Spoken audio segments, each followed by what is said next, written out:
Over and over again, as I scroll through my Facebook feed and through my Instagram feed, and I see my beautiful sisters and brothers trying to prove to the world our innocence, how beautiful we are, how much we contribute, how much we care, how kind we are, how gentle our army is, how beautiful our people are, how much. And over again, anti-Semitism grows by leaps and bounds. Over and over again, we meet that same ferocious face we've seen all throughout our history of the non-Jew convicting us and pointing at us and wanting to kill us and cornering us and telling us it's your fault and lying about us and twisting the facts in so many ways. And we hold our heads and we're like, how could this be? How could this be? Don't they see? Don't they see? But for the ones that already understand what's going on here, there's no need to deal with anyone on the outside, because we know that the cancer that we see growing around us, growing outside of us, is only a reflection of the cancer that's growing within us, the cancer that's growing within the Jewish people. We know that whatever we see around us, we know that the hatred, the anti-Semitism, the sheer insanity that we see around us is only a result of the manifestation. It's a manifestation of what's going on within the Jewish people. And we also know that the reason that we have been in exile for so many years, for 2,000 years, is because of our lack of unity. It's because of our fighting. It's because of our lashon hara. It's because of our disharmony in our relationships. It's because we can't get along with one another.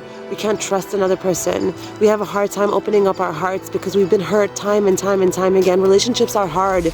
Being a parent is hard. Being a spouse is hard. Being a child is hard. Being a friend is hard.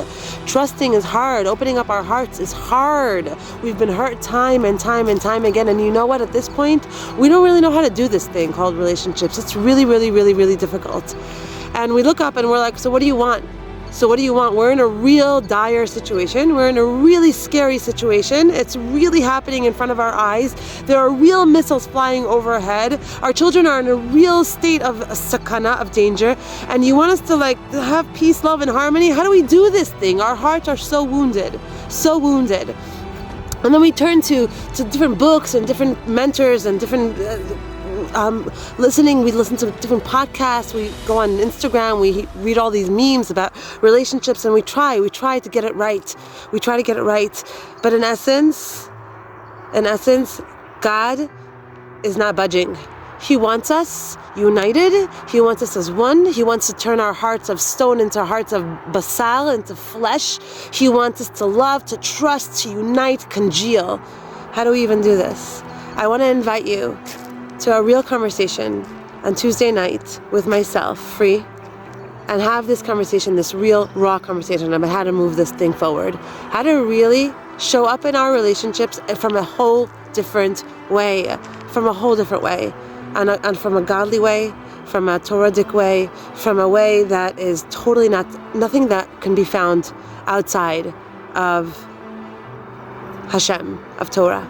And I hope that you all join me. Click the link somewhere on this video. Join this conversation, this Zoom class that we're going to be having, and let's start to put our efforts where they actually can make a difference, and stop trying to convince the world, but start to change it from inside. And that's where things are going to really shift, God willing. Can't wait.